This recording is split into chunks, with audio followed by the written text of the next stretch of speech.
Sans tarder.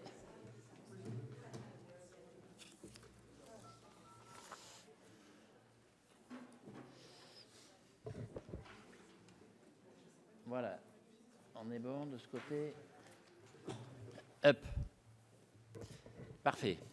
Bon, plusieurs collègues ont dû, les agendas sont compliqués, ont dû nous quitter.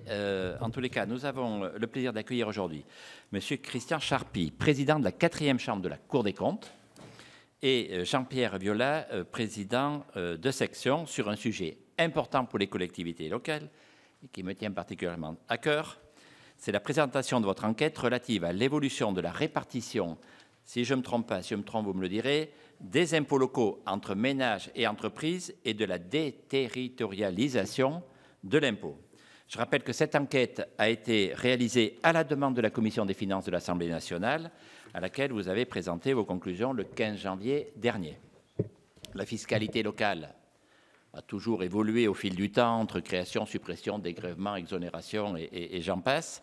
Mais il faut bien reconnaître qu'elle a connu ces dernières années des bouleversements pas tout à fait ordinaires, à la fois pour les ménages et pour les entreprises, comme par exemple, pour ne citer que ces deux exemples, la suppression de la taxe d'habitation pour les ménages ou la réduction de moitié de la CVAE pour les entreprises, et je pourrais en citer d'autres, les bases des locaux industriels et bien d'autres, mais vous allez y revenir. Et votre enquête porte sur les conséquences, et elles ne sont pas neutres, pour les entreprises, les ménages, l'État et les collectivités locales, et j'ai envie de dire sur les finances publiques aussi, de ces évolutions. Alors évidemment, ces questions sont au cœur des préoccupations du Sénat et tout particulièrement de notre délégation, car elles impactent directement l'autonomie fiscale des collectivités locales, leur autonomie financière, au final leurs ressources et donc leur capacité à répondre aux besoins de l'action publique locale. Et pour ma part, je ne confonds pas l'autonomie fiscale et l'autonomie financière, et je suis, pour ce qui me concerne personnellement, très attaché à l'autonomie financière des collectivités parce que tous les territoires n'ont pas le même potentiel de richesse. Nous sommes également attentifs, évidemment, aux conséquences de la déterritorialisation de la fiscalité, notamment avec la disparition du lien contributif entre les habitants non propriétaires et leurs communes. Et nous sommes donc impatients, Monsieur le Président, de vous entendre, de connaître les conclusions de votre enquête, puis d'ouvrir le débat avec nos collègues qui ont pu se libérer ce matin. Merci beaucoup, en tous les cas, d'être présents. Et sans attendre, je vous cède la parole. Monsieur le Président, Mesdames et Messieurs les sénateurs, merci beaucoup de nous accueillir ce matin avec Jean-Pierre Viola pour présenter ce rapport qui est effectivement un rapport important pour nous parce qu'au fond, c'est un peu le bilan des 5 dernières années de réforme des impôts locaux.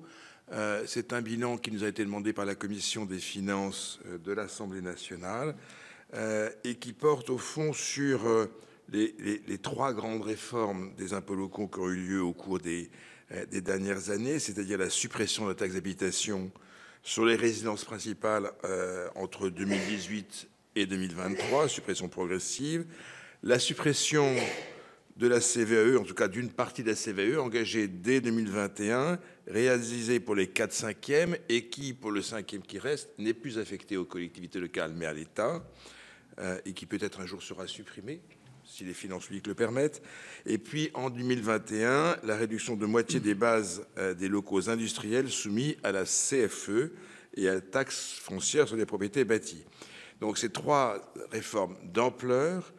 Et ce que nous avons cherché à regarder, vous l'avez dit, Monsieur le Président, c'est les conséquences qu'avaient eu ces réformes sur les ménages, sur les entreprises, sur les collectivités territoriales et sur l'État. Notre enquête porte sur l'année 2017 à 2023. On a pété en 2024 parce qu'on n'avait pas encore les données définitives. On verra si on va les actualiser dans le rapport FIPULO, Finances publiques locales, qui sortira au mois de juin. Et bien sûr, on ne prend pas en compte les impacts de la LFI 2025, puisque maintenant, elle a été enfin votée. Alors, premier point important, c'est ces réformes qui n'ont pas été pensées en fonction des préoccupations des collectivités locales, mais en fonction des préoccupations de politique économique. Ces réformes ont procuré des gains significatifs pour les ménages et pour les entreprises. Si on regarde globalement sur la période, on avait versé, les contribuables locaux avaient versé près de 100 milliards d'euros, 99,8 milliards d'euros en 2017. On versé en 2023 98,8 milliards d'euros, c'est-à-dire 3,5% du PIB. En 2017, c'était 5% du PIB et c'était 115 milliards d'euros. Donc c'est quand même une réduction très significative de la charge publique, la charge fiscale locale. Du fait de la réforme, on a une réduction de près de 19 milliards d'euros de la THRP, donc la taxe d'habitation sur résidence principale, de 15 milliards d'euros pour la CVAE et de 4,3 milliards d'euros pour les taxes pesant sur les locaux industriels, soit au total une baisse de 38 milliards d'euros des impôts locaux. Et comme je l'indiquais, ça a procuré des gains significatifs, je rentrerai dans le détail, sur les ménages et sur les entreprises. Ainsi, je vais rentrer dans le détail après, mais ce qu'on peut dire, c'est que cette réduction, au fond, elle n'a pas changé l'équilibre du poids de la charge fiscale locale entre entreprises et ménages. On a les mêmes proportions. La charge fiscale locale pèse à 56% sur les ménages, 44% sur l'entreprise. C'était le même montant en 2017. Si on regarde maintenant les conséquences sur les ménages, ça concerne principalement la suppression de la taxe d'habitation sur les résidences principales. Alors peut-être il faut rappeler d'abord que cette taxe d'habitation, qu'aujourd'hui certains regrettent, elle avait quand même un certain nombre de défauts. Elle était considérée comme un impôt injuste pour les ménages et pour les communes, en raison essentiellement de bases obsolètes, déconnectées des loyers réels, et en raison notamment d'un classement des biens qui datait de 1970. Donc ce n'était pas un impôt qui était totalement moderne et totalement juste. Deuxièmement, c'est un impôt qui était lui aussi largement pris en charge par l'État, puisque du fait des dégrèvements et des plafonnements et des exonérations, 25% à peu près de la charge de la THRP reposait sur l'État, était pris en charge en fait par l'État. C'était lié aux exonérations de certaines catégories de contribuables. Il faut se rappeler à peu près que 5,1 millions de foyers fiscaux sur près de 30 ne payaient pas d'impôt sur la taxe d'habitation. Et deuxièmement, que le mécanisme de dégrèvement qui plafonnait le montant de l'impôt à 3,44% du revenu fiscal de référence concernait 9 millions de foyers. Donc en gros, il y avait 14 millions de foyers, c'est près de la moitié qui étaient soit totalement exonérés, soit partiellement dégrévés du montant de cet impôt. La suppression de la THRP a provoqué un gain de 18,9 milliards d'euros pour les ménages. Ça équivaut à peu près à 1,1% du revenu disponible. L'objectif était bien d'augmenter le pouvoir d'achat des Français. Ça a eu cette conséquence à hauteur d'1,1%. Ce que nous disons néanmoins dans le rapport, c'est que le gain a été d'autant plus important que le revenu était élevé. Et donc, d'une certaine manière, c'était assez inégalitaire. Pour des raisons qui étaient simples, ceux qui ne payaient pas d'impôts sur les taxes d'habitation étaient les bas revenus, ils étaient dégrévés ou totalement exonérés. Quand on supprime un impôt qu'on ne paye pas, ça n'a pas d'impact. Par contre, sur les catégories les plus élevées, ça a eu un impact. Deuxièmement, les effets, je dirais, anti-redistributifs ont été particulièrement significatifs pour la dernière partie de la baisse de la taxe d'habitation, qui était celle qui concernait les 20% des ménages les plus riches, qui a coûté quand même relativement cher. Mais au total, on a effectivement un gain sur les ménages de l'ordre de 1,1% du revenu disponible brut. Sur les impôts de production, ensuite, il y en avait deux, la CVAE et puis les taxes foncières sous les formes de CFE et TFPB. La CVAE, elle était là aussi un impôt critiqué, mais enfin elle était moins problématique que la taxe professionnelle, qui avait été très longuement et très fortement critiquée. Elle pèse néanmoins sur les coûts des entreprises et crée aussi des distorsions entre entreprises en raison d'un barème progressif en fonction du chiffre d'affaires. Là aussi, elle était en partie prise en charge par l'État, à peu près un peu moins d'un quart était pris en charge par l'État en 2020, soit au titre de ce qu'on appelait le dégrèvement barémique, soit au titre du plafonnement de la somme CFE-CVAE par rapport à la valeur ajoutée. La CFE et la TFPB, là aussi, c'était des bases d'imposition qui correspondaient aux valeurs brutes au bilan des entreprises, sans tenir compte des amortissements, ce qui n'était pas complètement économique ou rationnel du point de vue économique. Ces bases ont été réduites de moitié en 2021, faute en fait d'être parvenus à transposer aux locaux industriels les modalités de révision des bases des locaux qui avaient été appliquées pour les locaux professionnels en 2017. Là aussi, ces deux mesures cumulées ont eu un impact significatif sur la rentabilité des entreprises. On estime que ça a contribué à augmenter de 2,4 points l'excédent brut d'exploitation à hauteur de 1,5 pour la CVE et de 0,9 pour la CFE. Donc, ça a eu des impacts favorables sur les entreprises industrielles. On a en revanche plus de mal à voir si cet effet a eu, cette réduction des impôts, cette augmentation de l'EBE, a eu un impact sur les investissements et à terme sur l'emploi, selon le célèbre théorème de Schmitt. Les profits d'aujourd'hui sont les investissements de demain et les emplois d'après-demain. On n'a pas pu le vérifier. Voilà. D'ailleurs, je pense que personne n'a su complètement vérifier ce théorème de Schmitt. Ça, c'est l'impact sur ménages et entreprises. Ensuite, l'impact sur les finances publiques. Il faut bien voir que ces réformes ont eu un coût très élevé pour les finances publiques. Pourquoi? Parce qu'on a certes supprimé des recettes des collectivités locales, mais, et c'est assez logique, on les a compensées par des affectations de recettes de l'État, essentiellement de la TVA, en compensation de la suppression de la CVAE, et aussi pour boucler la recomposition des recettes fiscales des collectivités, puisque quand on a supprimé la THRP, on a transféré aux communes la taxe foncière sur les propriétés bâties, et comme ça ne suffisait pas, on l'a complété par de la TVA. En 2023, il y a à peu près 52 milliards d'euros de TVA qui sont affectés aux collectivités locales, dont 47 milliards de compensation des recettes fiscales. Ça correspond donc à 25,5% des recettes de TVA. Plus globalement, il faut savoir qu'aujourd'hui, l'État est l'affectataire minoritaire de la TVA, puisqu'elle est affectée en majorité aux collectivités locales et à la sécurité, à la protection sociale au sens large du terme.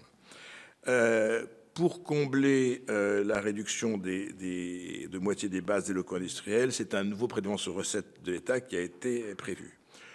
Globalement, même si ce discours de la Cour est parfois contesté par les collectivités locales et les associations d'élus, nous estimons que la compensation était plutôt favorable aux collectivités, avec en 2022 un gain que nous avons estimé à près de 4,3 milliards d'euros.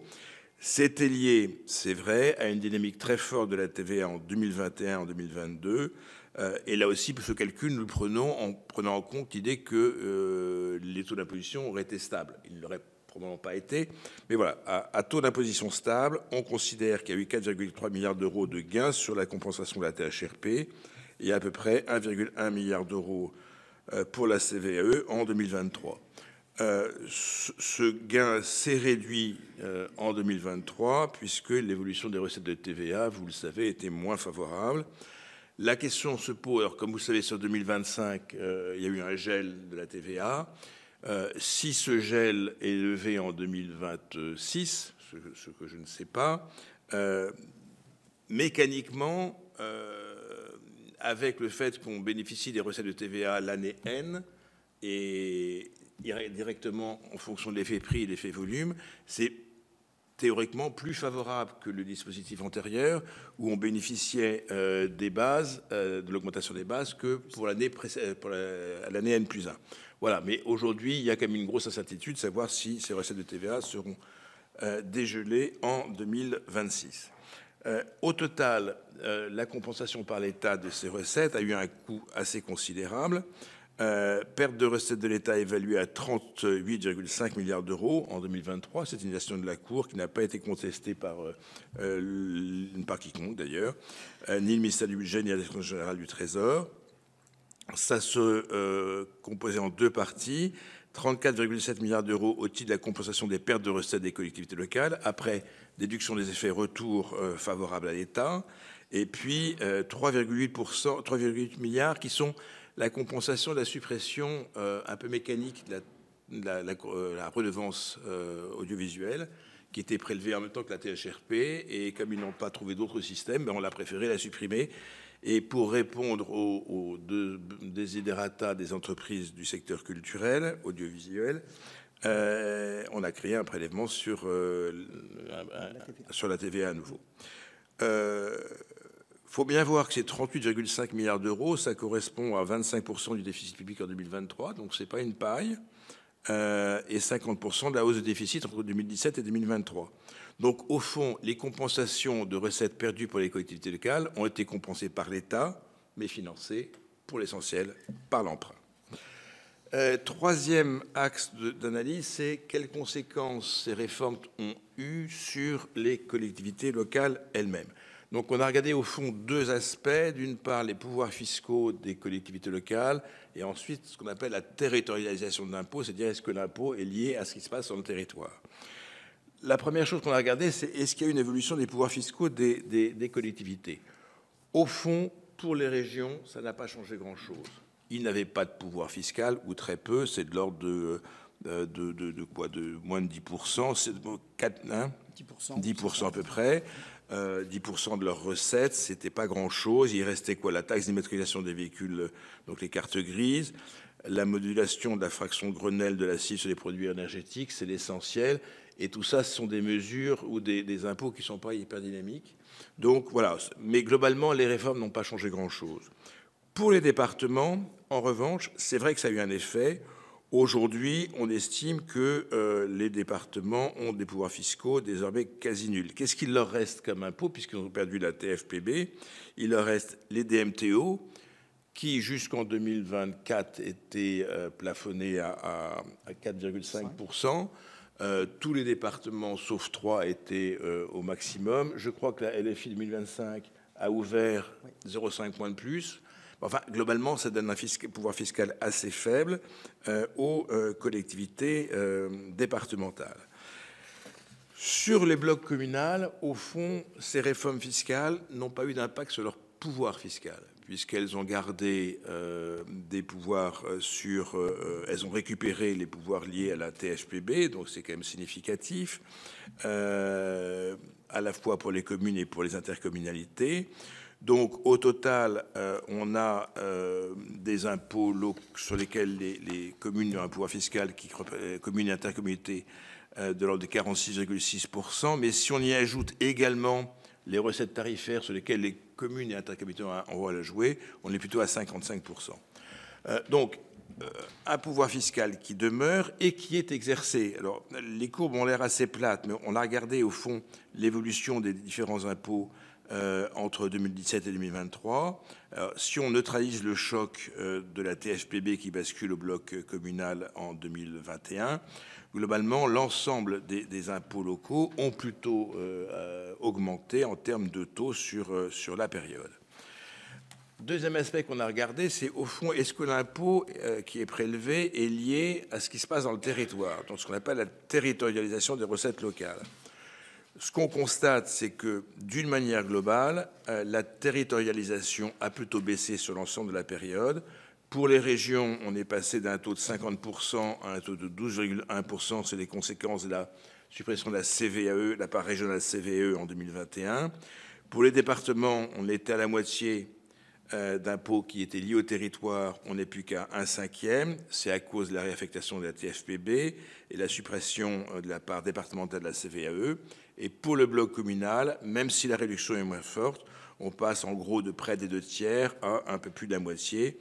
C'est les conséquences de la suppression de la part de la CVE affectée au bloc communal, et puis la partie de la suppression de la THRP non couverte par la réaffectation de la part départementale de la TFPB. Cette détériorisation, c'est un terme qui n'est pas très facile à prononcer, a quelques conséquences qu'on estime potentiellement négatives.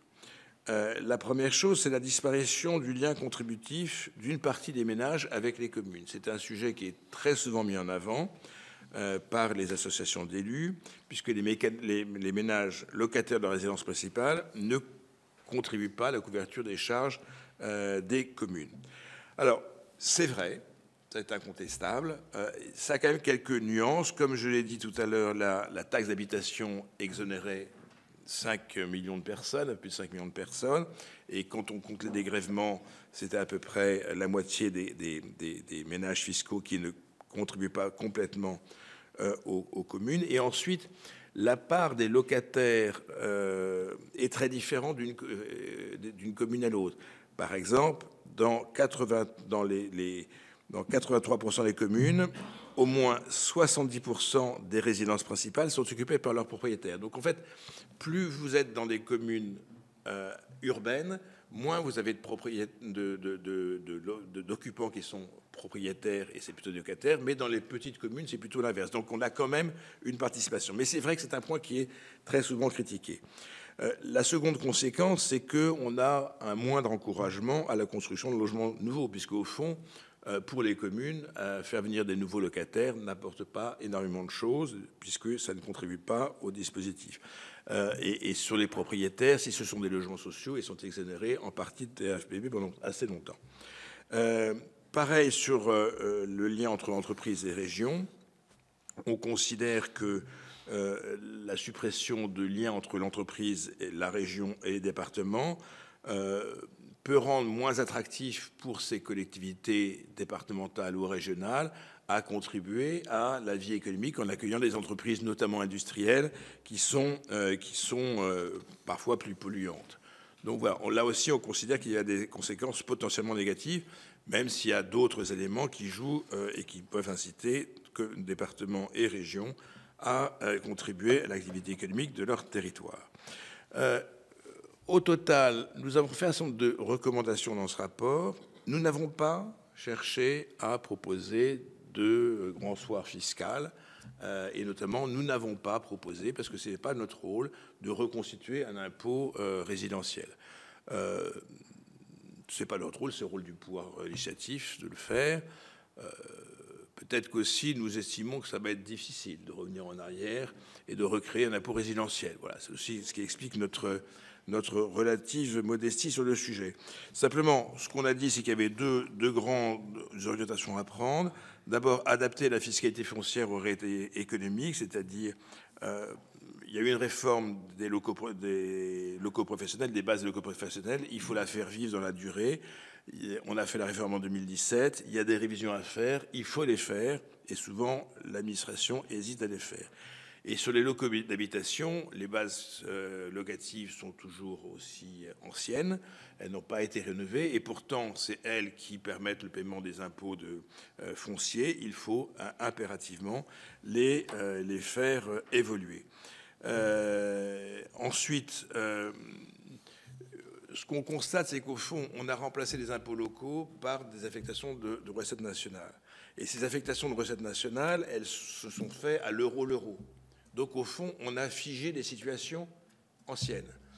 C'est d'ailleurs le cas pour les autres transferts fiscaux, transferts de recettes, qui est la DGF, qui compense des pertes de locaux anciennes. Donc, on a, au fil du temps, un écart grandissant qui va se produire entre l'affectation de recettes fiscales nationales et la situation des collectivités. Une collectivité en déprise démographique touchera toujours le même montant d'impôts locaux.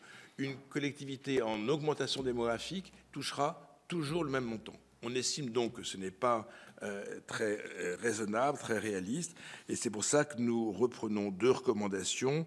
L'une pour répartir les ressources de TVA transférées en compensation des suppressions d'impôts en fonction de la richesse relative par habitant des collectivités, avec un nombre limité de critères. Alors, on peut pas faire ça du jour au lendemain. Il faut faire ça progressivement sur la période, mais sinon, on aura des écarts de situation très importantes, et d'avoir également la même réflexion sur la DGF.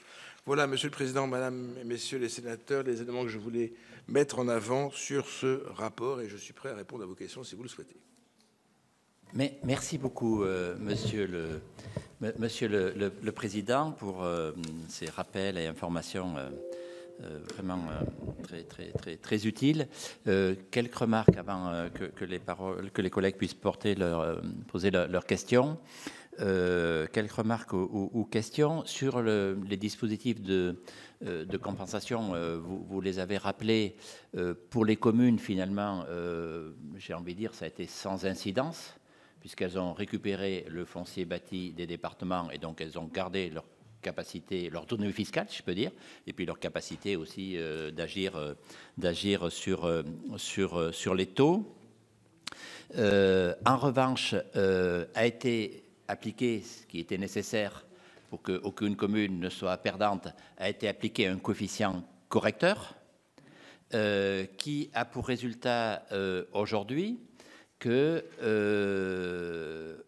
on s'est éloigné, si je peux dire, de la territorialisation de l'impôt, c'est-à-dire qu'aujourd'hui, il y a des impôts locaux de foncier bâti versés par les habitants d'une commune qui vont alimenter les recettes d'une autre commune. C'était nécessaire, parce qu'il fallait bien que chacun retrouve ses petits, si je peux dire. Mais en tous les cas, quel regard portez-vous là-dessus? C'est un sujet qui est souvent mis en avant. Sur les départements et les intercommunalités, donc on a remplacé la taxe d'habitation ou le foncier bâti par une part de TVA, vous l'avez rappelé. Donc du coup, départements et intercommunalités ont quand même, davantage les départements que les intercommunalités ont quand même perdu en autonomie fiscale, mais ont bénéficié d'une recette d'impôt d'État dynamique jusqu'à 2025, vous l'avez rappelé. Et moi j'aurais une question, alors déjà une question précise sur la taxe d'habitation résidence principale, à proprement parler. Vous avez indiqué 18,9 milliards d'euros, c'était au moment où elle a été supprimée. Donc il y aurait une dynamique si elle n'avait pas été supprimée. Quel est le montant aujourd'hui, quel serait le montant de cette taxe d'habitation si elle n'avait pas été supprimée, c'est-à-dire quelle aurait été la dynamique. Et puis le fait qu'on ait finalement rendu du pouvoir d'achat aux Français à travers la suppression de la taxe d'habitation et allégé les impôts de production, est-ce que ça a eu un effet sur les recettes de l'État, sur les investissements des entreprises ou sur la consommation? Voilà, j'avais ces quelques questions voilà, ou ces quelques sujets sur lesquels je souhaiterais avoir des réponses, mais je vais vous répondre globalement si vous voulez bien. Je vais laisser la parole aux collègues, à commencer par Céline Brulin. Merci, Président. Merci pour ces éléments extrêmement intéressants. Le bilan est quand même assez négatif. J'ai noté 25% du déficit public en 2023 et 50% de la hausse du déficit. C'est extrêmement parlant, je trouve. Tout ça pour le ressenti de la population sur les gains en matière de pouvoir d'achat sont nuls. D'abord parce que vous l'avez très bien dit, il y a la moitié en gros des ménages qui n'étaient pas assujettis à la taxe d'habitation, et puis parce que pour ceux qui l'étaient, les sommes en jeu n'ont pas considéré, et puis parce que ça s'est percuté avec une inflation extrêmement importante qui en fait a complètement annulé les effets qui auraient pu être ressentis en termes de pouvoir d'achat. Et puis je rejoins ce que vous avez dit sur le fait que la taxe d'habitation sur les résidences principales n'était pas juste, mais remplacé par un financement via la TVA qui l'est presque encore moins, puisque la TVA touche de la même manière des ménages extrêmement modestes que des ménages plus à l'aise. Donc je vois pas. Et justement, ma question c'est, on voit très nettement la déterritorialisation. Je confirme que c'est pas facile à dire. Mais cette pourrait s'entendre si elle avait un effet correctif des inégalités territoriales. C'est-à-dire que si on se disait qu'il y a une part de régulation ou de redistribution à l'échelle des territoires, ça pourrait avoir du sens. Est-ce que vous avez des éléments? J'ai l'impression qu'il n'y a pas eu beaucoup. Le seul effet, et vous l'avez souligné, c'est l'effet sur la démographie. C'est-à-dire que ceux qui vont avoir une déprise démographique continueront d'avoir éventuellement quelques financements, mais je ne vois pas d'autres effets de réduction des inégalités en la matière. Et puis, pour terminer, tout ça contribue quand même à une très très grande dépendance des collectivités à l'égard de l'État. Et moi, je pense qu'au-delà de tous les effets que vous avez indiqués, ça a un impact démocratique. C'est-à-dire qu'on voit bien que les élections locales, y compris les élections municipales qui étaient très mobilisatrices jusqu'à présent, commencent à connaître le même effet que d'autres élections. Et je pense que cette dépendance des collectivités à l'égard de l'État peut accroître ce phénomène, parce que finalement, les collectivités ayant moins de marge de manœuvre sont en difficulté pour proposer des projets qui identifient véritablement les équipes qui les conduisent. Merci Céline. Je voudrais poser... J'ai besoin d'une précision aussi, j'ai oublié tout à l'heure. Vous évoquez dans vos propositions la question de... Vous faites une proposition pour répartir les ressources de TVA finalement en fonction de la richesse relative par habitant. Est-ce que vous pourriez préciser cela? Parce que quand je remplace un impôt local par une part d'impôt national, ça a des inconvénients, ça a un effet péréquateur aussi, d'une certaine façon. Donc ça m'intéresserait que vous précisiez cette proposition que vous faites. Je vous propose de répondre déjà à ces... Ah, pardon. Eh bien, Hervé Reynaud, et ensuite, on passera au réponse. Président, ça rejoignait ce que vous venez de dire. Alors, peut-être ma première question dépasse un petit peu le cadre du rapport, mais le lien du citoyen à l'impôt, puisque quand même, il y avait une notion de territorialité sur l'impôt sur le revenu, mais aussi sur l'impôt local. Je ne sais pas si au cours de l'approche financière, vous avez eu une réflexion par rapport à ce lien. Nous sommes des élus locaux avant tout et on avait souvent cette remarque, monsieur le maire, voilà, je paye des impôts, je dois avoir accès à un certain nombre de services, etc.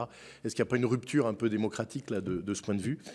Et deuxièmement, sur ce que vient de dire le président, est-ce que la péréquation que ça génère, la substitution d'un impôt par un autre financement, une péréquation, ne crée pas une inégalité territoriale au fond que l'on n'avait pas forcément. Voilà. Puis, pour moi, il y a un aspect quand même qui a été de manière subliminale de façon évoqué aussi. C'est, bon, pas d'autonomie fiscale, c'est quand même une perte d'autonomie de gestion et de libre administration de nos collectivités. Est-ce que ces aspects-là, vous les avez eus en tête au moment de ce rapport et cet état des lieux financiers? Monsieur le Président. Merci pour ces questions. On fera ça à deux voix. Je voudrais d'abord revenir sur la question de Madame Brulin. C'est vrai que le ressenti, il a été faible. Alors, d'une manière générale, on ressent davantage les hausses d'impôts que les baisses d'impôts. Les baisses d'impôts sont oubliées très vite. Et parfois, nos gouvernements l'oublient. Et donc, effectivement, je pense que ça... C'est une chose qui a été oubliée. Et c'est vrai qu'on a été très largement percuté par deux crises majeures, la crise sanitaire, puis ensuite la crise d'inflation, la crise énergétique. Donc tout ceci a disparu. Et je dirais d'autant plus que les impôts restants, notamment la taxe foncière, ont été eux-mêmes extrêmement dynamiques, avec en 2022 une augmentation des bases fiscales absolument considérable comme en 2023.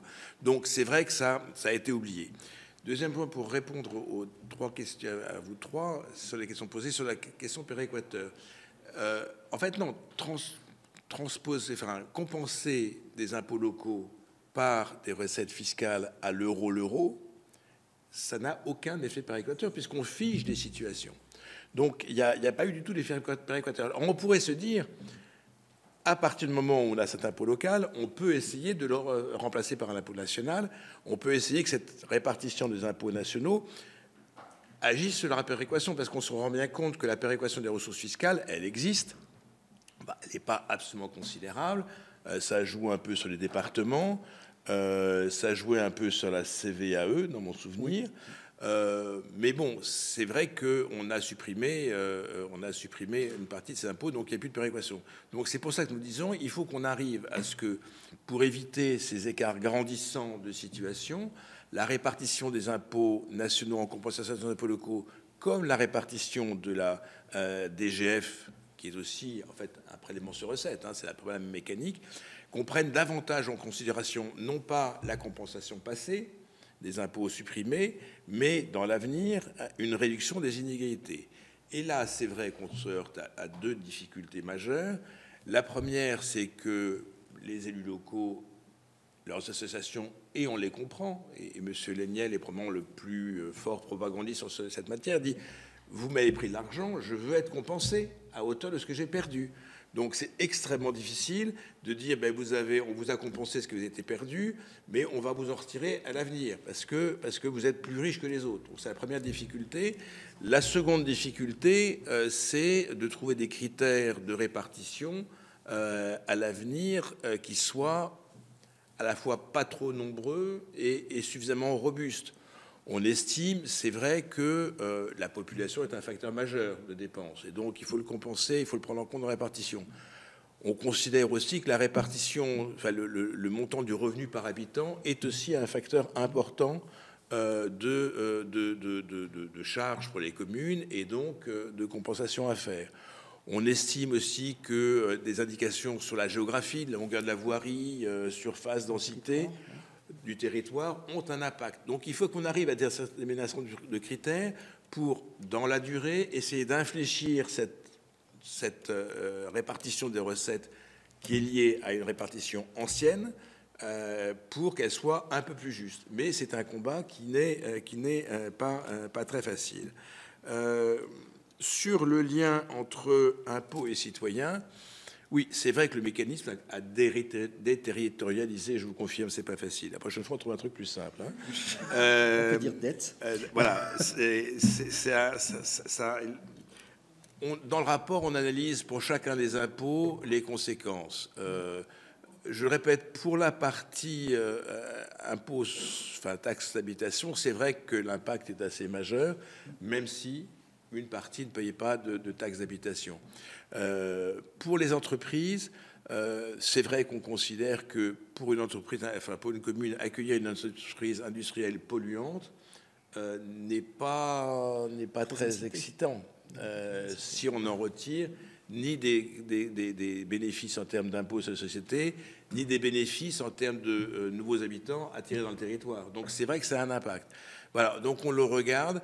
Ensuite, est-ce que les gens se sentent plus citoyens parce qu'ils payent de l'impôt ? Sans doute, mais je ne sais pas le mesurer. Voilà, je ne sais pas le mesurer. Sur le coefficient correcteur et sur le chiffre de 38,2 milliards. Oui, peut-être peut-être pour vous répondre, Monsieur le Président. Donc, ce que nous avons chiffré, c'était qu'il y avait 38 milliards de recettes fiscales locales en moins en 2023 par rapport à ce qu'aurait donné l'application de la législation antérieurement en vigueur, dont 18,9 milliards d'euros au titre de la THRP, 15 milliards au titre de la CVAE et 4,3 milliards au titre des locaux dits industriels. Pour ce qui concerne le coefficient correcteur, donc nous avons... Je précise, oui. Mais c'est en faisant le pari que le montant le taux d'imposition n'aurait pas évolué. Voilà. Oui, c'était en prenant en compte, ce sont des estimations qui sont validées par la DGFiP et par l'INSEE. Le 18,9, c'est valeur 2023. Oui, exactement. Voilà. Donc ça n'est pas par rapport aux réductions qui sont intervenues par rapport au montant des années de l'année précédente, chacun des paliers de réduction. Pour ce qui concerne le coefficient correcteur, donc c'est un dispositif important qui a pour objet d'assurer la neutralité financière de la réforme pour les communes et aussi pour l'État, sous une réserve qui est que le dispositif n'est pas complètement bouclé, qu'il faut une contribution complémentaire, 0,7 milliards d'euros en 2023, de l'État. Il conduit concrètement à prélever un peu moins de 10%, c'était le cas en 2023, 9,3%, du produit de la taxe foncière sur les propriétés bâties pour le redistribuer à d'autres communes. Donc en fait, le prélèvement sur une partie des communes, c'est 9,3% de la recette de taxe foncière sur les propriétés bâties. Il y a un point qu'il est intéressant de noter, c'est le fait que le transfert de cette part départementale de taxe foncière sur les propriétés bâties s'accompagne d'une cristallisation, d'un gel des exonérations départementales qui existaient. C'est un point de frustration assez clair du côté des communes, puisque finalement, elles ont la totalité de la recette de la TFPB, mais elles n'ont pas, passez-moi l'expression, la totalité de la gestion finalement des bases de taxes foncières sur les propriétés bâties. J'avais trois questions complémentaires qui m'ont été posées, que je n'ai pas encore répondu. D'abord, est-ce que, c'est vous qui m'avez posé cette question, est-ce que ça a eu un impact sur l'économie? Alors, c'est très difficile à dire parce qu'on a eu tellement de crises qui sont intervenues. On peut considérer qu'une large partie du gain fiscal a été, pour les ménages, a été consacrée à l'augmentation de l'épargne, mais plus qu'à la consommation, parce que c'est intervenu aussi pendant la période des confinements, 2020-2021. Donc difficile à dire. Et comme le taux d'épargne ne baisse pas ou peu, ou même pas, je crois qu'il ne baisse pas. Il a augmenté depuis 2019. Il a augmenté depuis 2019, donc une partie a pu être thésaurisée. Sur les entreprises, je pense qu'on ne peut pas ne pas considérer que ces réformes ont pu avoir un effet sur les créations d'emplois ou sur la meilleure compétitivité des entreprises. Mais là aussi, c'est difficile à mesurer. Et puis, on a là aussi la crise ukrainienne, la crise énergétique qui l'a suivie, a eu des conséquences importantes sur la situation d'entreprise. Mais enfin, mon sentiment à titre personnel, c'est qu'il y a eu effectivement une augmentation de la compétitivité des entreprises françaises qui tient en partie à ces baisses d'impôts de production sur lesquelles il faut se rappeler que la France était dans le haut du panier en termes d'impôts de production. Deuxième remarque qui a été faite, est-ce que ça a un impact sur la justice fiscale? Je comprends ce que vous dites, madame. Simplement, je l'aurais compris, parce que c'est que la TVA est payée par tout le monde, même si les riches achètent plus de caviar et de vodka que les pauvres, et qui sont imposés à un taux de TVA plus élevé. Simplement, comme on n'a pas augmenté le taux de TVA, on peut pas dire qu'on ait augmenté l'inégalité de prélèvement. Voilà. Donc, mais globalement, c'est vrai qu'on est resté sur une imposition stable, et donc je ne pense pas que ça ait eu un effet absolument considérable. Troisième point, sur le lien démocratique, je l'ai dit, je ne suis pas en mesure de le vérifier, mais ça amène à l'autre question que vous avez posée, c'est au fond, est-ce qu'on n'est pas sous une dépendance de l'État plus forte aujourd'hui qu'on l'était avant? On voit bien quand on a discuté de la loi de finances 2025, pendant longtemps d'ailleurs, que le sujet de la répartition, la contribution des collectivités locales à l'équilibre des finances publiques est un sujet majeur et qu'il est plus facile de les faire contribuer quand il y a plus de recettes qui viennent de l'État, parce qu'il y a qu'à baisser un peu le robinet.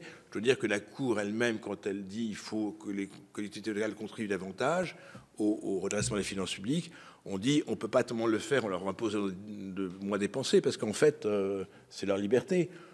On peut y contribuer en réduisant le volume des recettes. Bon, de fait, si vous avez une large partie des recettes qui vient de l'État, il suffit de baisser un peu le robinet, et là, effectivement, vous avez un impact sur les dépenses, et donc il y a une plus grande dépendance, je crois qu'aujourd'hui, par rapport à la situation antérieure. Ça, c'est absolument incontestable. Ensuite, autonomie fiscale, autonomie financière. On a fait un rapport en 2023, octobre 2023, qui comportait trois chapitres, dont un consacré à l'autonomie fiscale et financière. Je sais que vos collègues de l'Assemblée nationale avaient imaginé il y a quelque temps de mettre en place un critère d'autonomie fiscale des collectivités locales, qui n'a finalement pas été mis en place du fait de la dissolution, en partie. C'est vrai que l'autonomie fiscale n'existe pas au terme de la loi. Ce qui existe, c'est l'autonomie financière qui comporte une part significative de recettes d'État transférées aux collectivités locales. C'est vrai que c'est une autonomie qui n'est moyenne. Merci. Juste avant de passer la parole à Fabienne, je voudrais juste revenir sur deux sujets. Ma question sur le coefficient correcteur. Aujourd'hui, il y a un glissement de fiscalité locale des communes dont le coefficient correcteur est inférieur à 1 vers les communes dont le coefficient correcteur est supérieur à 1. Moi, je voulais savoir quel regard vous portez sur cette question-là. C'est-à-dire qu'aujourd'hui, j'ai des impôts locaux payés par des habitants de communes qui vont alimenter les recettes d'autres communes. Je ne suis pas en critique de ce système, mais ça m'intéresse d'avoir l'avis de la Cour des comptes sur ce sujet. Et le deuxième point, c'est revenir sur la question de l'effet péréquateur dont on a parlé tout à l'heure. Évidemment, remplacer un impôt local par une part de TVA, c'est neutre au moment, où ça se met en place. Mais dans le temps, le rapport entre l'évolution des bases, la dynamique de TVA, je veux dire, et la dynamique des bases n'est pas du tout la même suivant les communes, les départements, etc. Et donc, il y a un effet, qu'on approuve ou pas, il y a d'une certaine façon un effet péréquateur. Vous avez des collectivités pour lesquelles la dynamique de TVA, des territoires pour lesquels la dynamique de TVA pourrait être supérieure à la dynamique des bases, et d'autres, évidemment, pour lesquelles la dynamique de TVA est largement inférieure à la dynamique des bases. Et donc là aussi, ça m'intéresse, le mécanisme, on le connaît, mais ça m'intéresse d'avoir votre avis sur cette sorte d'effet péréquateur qu'on peut approuver ou critiquer, mais en tout cas, d'avoir votre avis. Et je passe tout de suite la parole à Fabien, comme ça vous pourrez faire une réponse globale. Merci. Oui, merci Monsieur le Président. De façon très brève, puisqu'on va enchaîner avec un débat tout aussi important en séance. Moi, je voulais vous remercier à nouveau pour les constats que vous dressez sur ces sujets auxquels nous sommes très attachés de la fiscalité locale. Je me souviens qu'effectivement, lorsque les réformes ont été proposées, effectivement, le diagnostic n'était pas toujours très positif, à la fois sur les impôts professionnels qui étaient très injustes, sur les impôts ménages dont on avait du mal à expliquer comment étaient calculées les valeurs locatives. Donc il y avait certainement nécessité d'une réforme. Aujourd'hui, lorsque on peut évaluer ce qui a été décidé depuis une dizaine d'années, effectivement, le bilan n'est pas globalement positif, pour employer un terme que certains apprécieront. Moi, ce qui me marque beaucoup dans votre présentation, c'est que finalement, tout cela, ça a conduit à ce qu'aujourd'hui, on finance une bonne partie des recettes des collectivités locales à crédit, puisque c'est l'État qui devient le banquier, et l'État n'a pas suffisamment d'argent, donc vous nous avez démontré que ça correspond à une bonne partie du déficit public. Donc est-ce que vraiment, dans l'absolu, c'est une bonne chose que de remplacer un impôt qui était prélevé sur les territoires et reversé aux territoires par un système dans lequel aujourd'hui on vit à crédit? Moi, ça m'interpelle beaucoup. Et je me dis qu'au-delà du constat, désormais, il va peut-être falloir tous ensemble, le législateur, la Cour des comptes, le citoyen, etc., s'attacher à sortir de ce système qui est un système fou, où finalement, sur beaucoup de sujets, effectivement, on adore vivre à crédit, mais enfin, il y a un moment, la faillite, ça existe également pour les États, même si parfois on est too big to fail. Mais enfin, on semble quand même se rapprocher de la situation compliquée. Et je me souviens de ce qu'un ancien ministre des Comptes publics disait il y a une vingtaine d'années, qui m'avait beaucoup marqué, qui disait que pour lui, l'impôt, le rôle de l'impôt, ce n'est pas d'assurer la justice, c'est d'être efficace, c'est de faire rentrer des recettes là où elles doivent rentrer, et qu'ensuite, c'est par d'autres mécanismes d'allocation, de dotation, etc., qu'on peut corriger les injustices et rétablir la justice. Et je me dis que peut-être il serait bon de s'inspirer également de cette philosophie-là. Et pour conclure, moi, je voudrais vous dire, est-ce que si effectivement on souhaitait réfléchir à la réinstauration d'un impôt résidentiel, est-ce que la Cour des comptes pourrait travailler à nous donner des pistes de travail sur ce sujet? Parce que, je le redis, vivre à crédit, c'est très bien, mais ça ne dure pas très longtemps. Merci Fabien. Messieurs. Merci. Bon, sur le coefficient correcteur, je ne pense pas qu'on puisse dire aller très au-delà. Il n'y avait pas tellement d'autres solutions, me semble-t-il, que de prendre à ceux qui avaient trop pour donner à ceux qui n'avaient pas. Donc, c'est vrai que dans la durée, je pense que ça agace les contribuables locaux de devoir passer une partie de leurs ressources à la commune d'à côté ou à d'autres communes. Je ne sais pas comment on pouvait faire tellement différemment. Objectivement, il n'y a pas tellement de marge. Après, le problème est peut-être particulièrement constitué pour une partie des communes.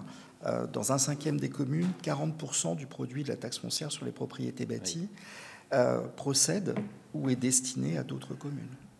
Donc l'impact est fort en termes de déterritorialisation, mais dès lors qu'effectivement on a recherché la neutralité financière du dispositif, il n'y avait pas vraiment d'autres alternatives. Alors, mais le rapport de la Cour n'avons pas préconisé de bouleversement dans ce domaine, mais qui est effectivement un domaine sensible.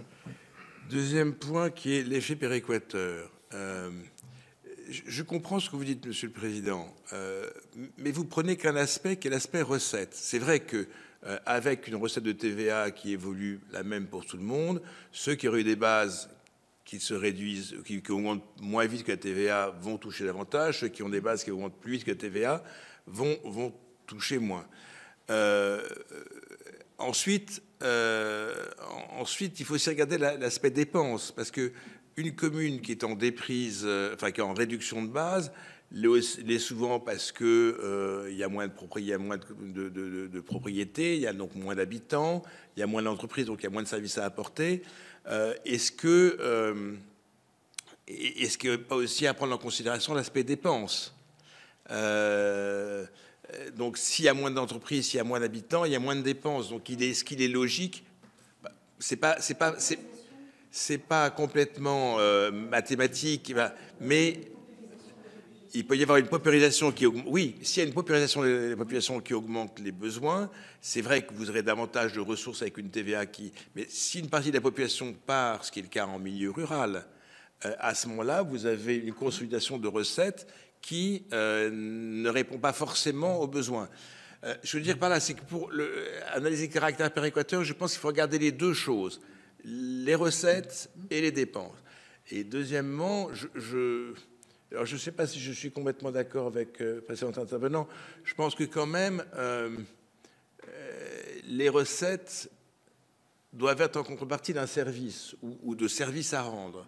Et donc, je pense que ce qui doit plutôt gouverner le montant des recettes dont dispose une collectivité, c'est les besoins de la population ou des entreprises qui l'abritent.